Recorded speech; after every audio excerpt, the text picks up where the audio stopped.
By 2030, quantum computing will move from lab curiosity to a behind-the-scenes engine shaping medicine, materials, finance, climate, and security.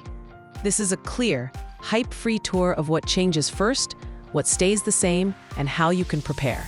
Start with the core idea. Classical computers calculate with bits, zeros and ones, while quantum computers use qubits that can exist in many states at once. That allows certain problems to be explored in parallel, like testing millions of possibilities in a single pass. The catch is fragility. Qubits are noisy and hard to stabilize.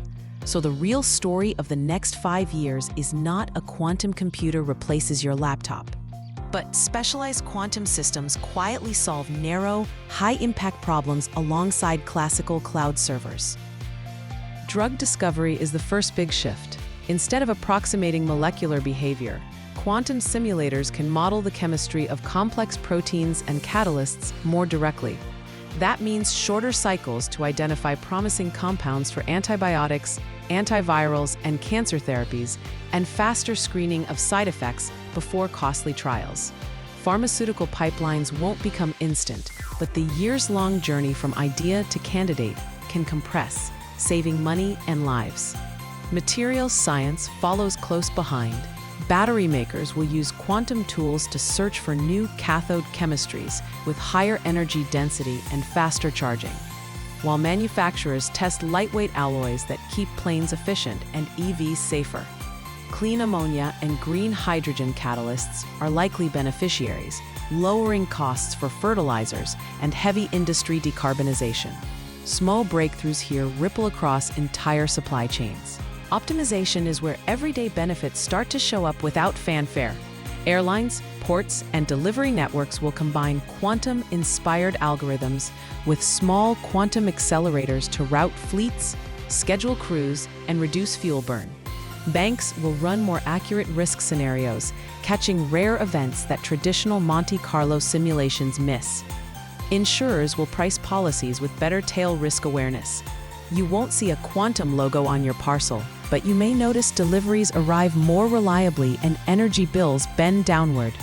Climate and energy planning gain a sharper toolkit. Grid operators will test thousands of demand response strategies at once, smoothing the intermittency of solar and wind.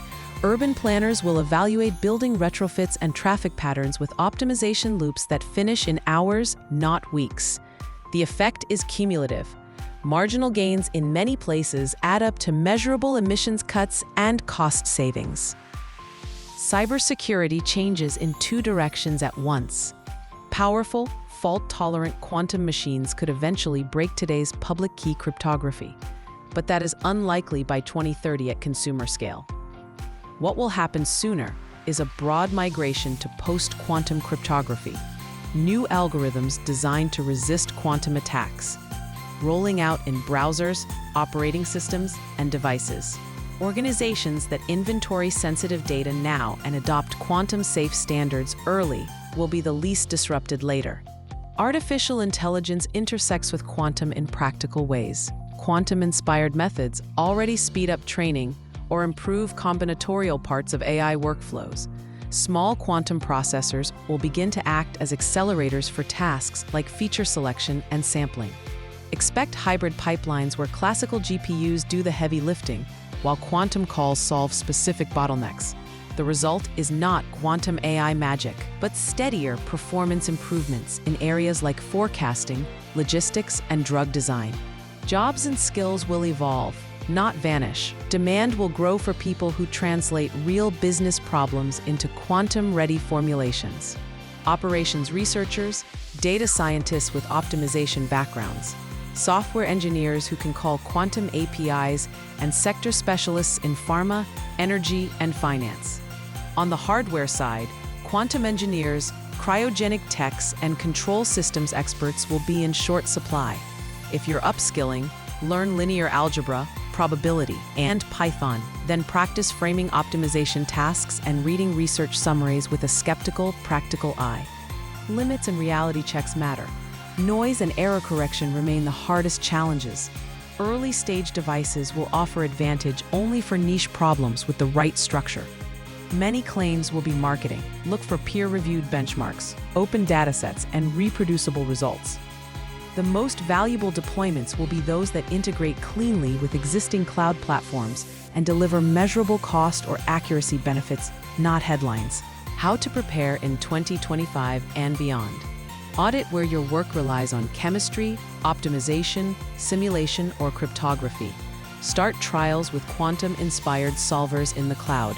Begin a post-quantum readiness plan and train small teams to evaluate proofs of concept. Treat quantum as a portfolio of options that may pay off unevenly across departments and invest gradually where evidence accumulates. By 2030, quantum computing will not feel like science fiction. It will feel like a quiet performance boost inside tools you already use. Smarter routing, better batteries, safer drugs, more resilient grids, stronger security. The future isn't a sudden switch. It's a steady handover of specific, hard problems to the machines best suited to them, with humans steering outcomes and standards. For deeper explainers and sector-by-sector breakdowns, visit globalinfoveta.com.